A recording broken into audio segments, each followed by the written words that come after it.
Jesus Christ, hello everybody and welcome to another video.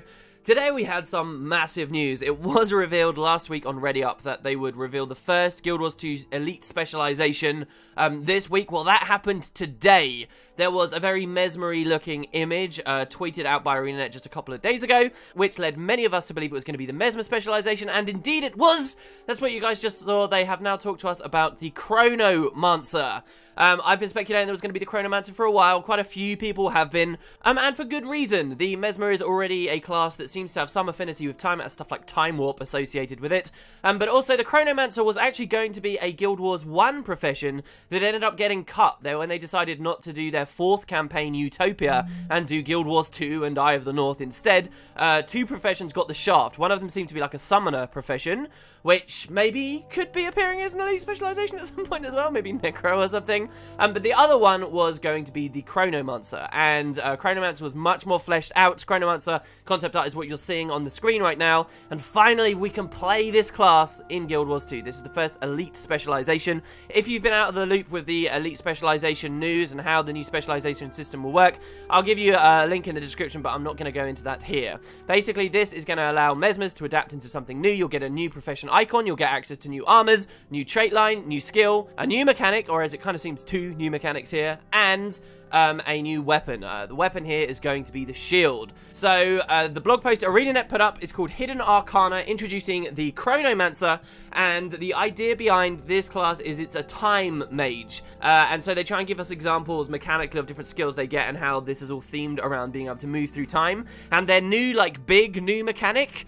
sounds insane. This is the kind of thing where I was plodding along the article, reading, and I got to the end, and then I was just mind blown and just had to pick up the pieces before recording this for you guys. So, first they say, our Chronomancer does much more than distribute speed to allies while slowing down enemies. We know that slow is a new condition coming into the game and probably have a big part of the Chronomancer, though there's not much discussion of it here. We also know that quickness is already a big part of the Mesmer, and is becoming a regular boon with the system updates that are going just before Heart of Thorns. And so the Chronomancer will probably have access to both of these. But they're saying there's much more to it than this. They say this specialization also gives the players the ability to stop and even revert time through the use of their abilities. Now, how can you accomplish that with the capabilities of the Guild Wars 2 engine?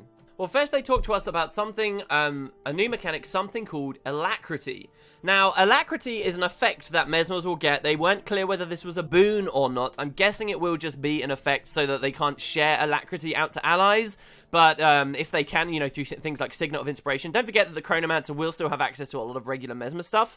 I'm guessing it's just going to be effect, so they can't share it. But Alacrity, they say, functions as the inverse of Chill, and that means it's going to be speeding up skill recharges rather than slowing them down. So many of you guys might not even be aware Chill does this. Chill, yes, will reduce your movement speed by a lot more than Cripple, but it also will turn the recharge numbers on your skills blue and make them longer to cool down. That's why sometimes you might expect in your rotation something should be recharged, but sometimes it's not. That's because of Chill. Well, Alacrity is going to be the opposite. While you have the Alacrity effect on you, you are going to be getting shorter cooldowns. This already might sound familiar to you guys as something from the Guild Wars 1 Mesmer. Guild Wars 1 Mesmer had access to something called fast casting. It was like one of their main attributes. They had domination magic, inspiration magic, which are things you'll recognize from Guild Wars 2, but they also had fast casting. Fast casting for a long time just meant you activated skills quicker, which isn't too relevant for Guild Wars 2, and we have quickness anyway.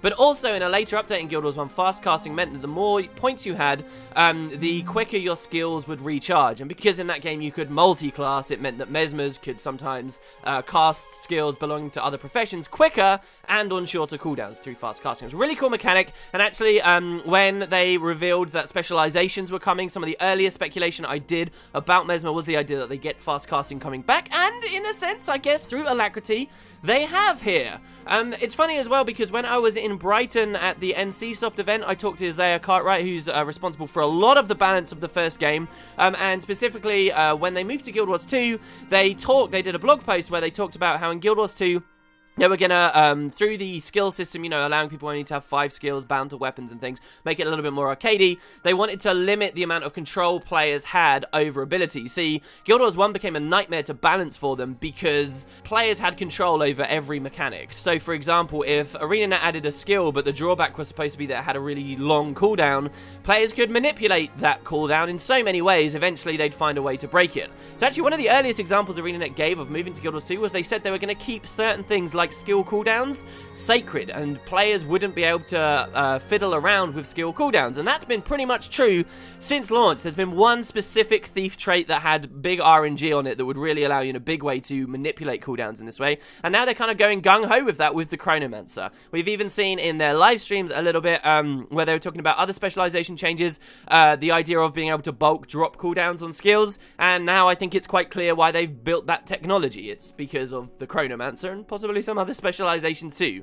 So that's Alacrity. They say that you get Alacrity through a variety of traits and skills, potentially. They say you can give Alacrity to your illusions, so like Phantasm, Chronomancer specs can be a thing. You'll recognize that, I believe the Mesmer trait, which reduces cooldowns on Phantasm skills, is no longer there in the new system, and that's because that's going to be kind of a Chronomancer-y thing, or both are going to be there, and you'll be able to stack up on both, which could be pretty interesting, and add a totally new spin on Phantasm builds.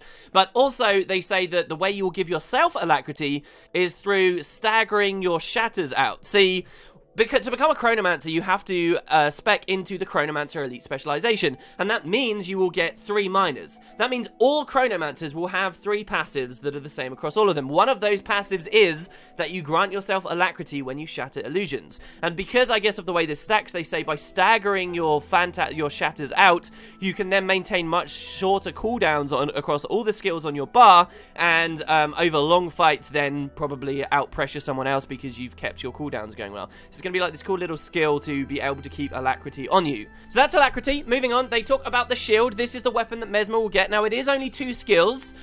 They have said to us before, they've assured us, look, some specializations are only going to get an offhand, but trust me, those specializations are cool enough that you won't care too much, and I think they've pulled through here for reasons we'll get to very soon. They gave us, in specific, just one of the shield skills we'll be able to use. That's the one you saw in the video. This is Tides of Time. And what this does, I don't know whether it's the 4 or the 5, they say that it's going to fire a moving shield, okay, and any enemies that get hit by this moving shield that's moving to its destination will be stunned, and the theme here is that they are stopped in time by this stun, okay, so stability can stop them being stopped in time, but any allies this shield passes through will actually give quickness to, so we're going to have a fair bit more quickness application. You can actually see there in the video, the Chronomancer is using an existing Mesmer skill, Mirror Images, to create 2 clones, and both of his illusions there are then given quickness by the wall, and the enemy is stopped. Where it gets interesting, though, is the shield will then stop moving and come back to the Mesmer, a lot like Phoenix on the Elementalist, and when it moves back through, it will apply those effects again, so it will stop enemies in time once again, and it will speed your allies up with quickness once again. Then they say something very specific here. They say if you can pass, as the Chronomancer, if you can pass through the wall on return, then again this skill's recharge will be lowered. Now, that's not going to make much sense to you guys right now, because it's kind of like, don't we always sort of pass through the shield on its return, because it's returning to us, right? Like, they say you can change its direction by moving yourself and manipulating yourself properly, just like we see with Ellie's with Phoenix, you know, if you blink at the right time with the Phoenix, you can change its trajectory and get, like, more hits off on it. So, what exactly are they saying here? Well, that won't make 100% sense. Maybe you can think about blink, obviously, that Mesmers do get, even their staff too, but we'll come back to that in a second. Sword 3 also. They announced to us that all elite specializations will come with a core complement of skills, and those are probably all going to be skill types we already see in the game. So we saw before that one specialization is going to get a full complement of traps. One of them is going to get a full complement of shouts. The Chronomancer gets a full complement of wells. So necromancers are not the only characters that will be casting wells. If you need a quick reminder, wells are ground target abilities. After the patch, certainly they'll all be ground target abilities that drop big circular areas that either buff allies who are in their range or damage enemies that are in their range, or, you know, provide a variety of other nasty effects. Mesmer Wells are very similar. They have a very specific kind of animation to them in that they're supposed to be like giant clocks that slam down on the ground. And every time their effect would pulse, like, so for example, if you had one that did some flat damage on each pulse, you actually see there's a clock hand, and every time that clock hand moves, that's when the damage strikes. So you can actually visually see when these things are pulsing. You can try and dodge roll around them. And what gets even more interesting is these clocks are actually counting down. They're counting down to one big final bursty effect. This is something Necromancer Wells don't have. They have like this big finale effect once they finish counting down, and these can do different things. So the example well they give us is the Well of Precognition. This is kind of a supporty well rather than something that just damages enemies. It means that allies in it, the theme is that you can kind of read the future and you can see your mistakes before you make them. And this means that all allies within this well, their attacks will be unblockable. And then the final big like finale thing, once it's finished counting down, it will burst out and all allies will then be able to see the future and evade all incoming attacks for a little while. So it's supporty in that it gives you like this big defensive utility, and it's got some offensive capability there rolled into one. This isn't the kind of thing for current PvE content we'll see people really care about or want to use, but for PvP, certainly there could be a lot of positions for this, especially if you think about big world versus world Zerg gameplay. If you time a Well of Precognition just right, you can really save a lot of damage, as like a melee train would try and roll through you or something. They also say that Wells have, and because they do sound so very strong, Wells have incredibly high cooldowns. But remember, they have this really cool line here where they say, so keep that Alacrity flowing. So you can kind of burst out with a lot of wells if you like, or you can try and maintain your Alacrity, do things smartly, and maybe you'll be able to cast these wells down again very quickly. That's the only one we got the effect of. 10-Ton Hammer did get an article. They seem to be able to do articles before ArenaNet now, which is kind of interesting, and that's been going on for a while. But they did say that there is going to be the Well of Recall, the Well of Precognition, the Well of Action, and an elite well called the Gravity Well. I always kind of thought that the Chronomancer specialization would just get kind of, I mean, Time Warp almost feels a bit like a well, actually, if you think about it. But I always thought that they'd just kind of get an anti-Time Warp that just puts slow on everyone in an area. Well, that seems really minor now compared to what we're already hearing, so goodness knows what the Gravity Well will do. I doubt it will be Time Warp plus something else. It's not going to be flat out better than the existing Mesmer stuff. Alright, so that's pretty cool so far. Now we're going to come to the last thing.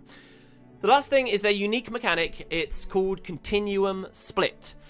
You know how we've seen F5 abilities appear in the options, and we've even heard about F5 is now going to become a part of the Engineer class soon?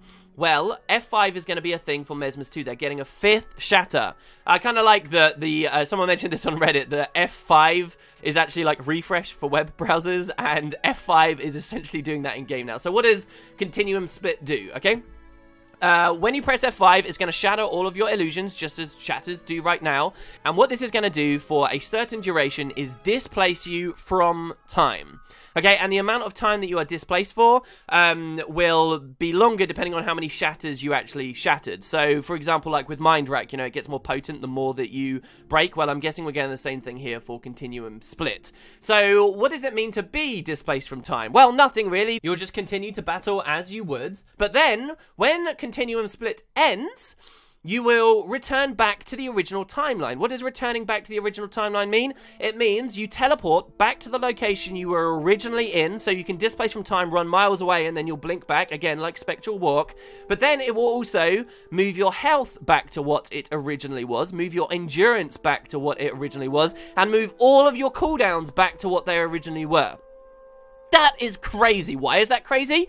You could, for example, split yourself away from time, drop a time warp, return back to the original timeline, and your time warp is off of cooldown once again. And you can drop another time warp, or you can double up on any Mesmer skill out there, or Chronomancer skill out there. This is crazy. Again, one big concept, one cool thing that the Mesmer definitely had in Guild Wars 1 through skills like Echo, which allowed you to copy another ability. I loved Echo. That was one of my favorite skills. Arcane Echo as well, the non-elite version. Keystone Signet, I suppose. And we also see kind of through fast casting and definitely definitely sounded very Chronomancer-y, that I'd speculated about was the idea to be able to, like, multicast. And even before Guild Wars 2 came out and we were speculating on what the Mesmer mechanic could be, I thought multicasting would be a really cool thing, you know, being able to double up on skills or even triple up on skills is my original idea was. But this is basically what we're getting now. We're getting the ability to double up on on a variety of skills that we like by displacing ourselves in time and then returning. Think about stuff like portals, okay? You can create 4 portals. The idea of interrupt Mesmers have been flying around a little bit because of all the buffs to interrupt traits. Well, now we're getting a specialization that gives us slow, making interrupting easier and allows us to displace from time. And if you think about, like, mantra of distraction, you could displace from time, interrupt people 3 times with the mantra of distraction, then come back in time, and your mantra is still there. Like, it's not even, you don't even have to rechannel the mantra. It's got such insane synergy and so many potential options. Now think about back to that skill we were talking about earlier, the shield skill that creates the wall. This is what they meant by being able to move through it early, because you'll be able to pop that skill, displace from time, go through it, and drop its cooldown through that means. Really, really interesting stuff. Think about how this rewards proactive gameplay when you're trying to be defensive. They even say that you can use this to save yourself from a killing blow. What does that mean? Let's say you displace yourself from time, you continuum split, and a warrior gets a nasty eviscerate on you. Boom, you're down, you hit the floor.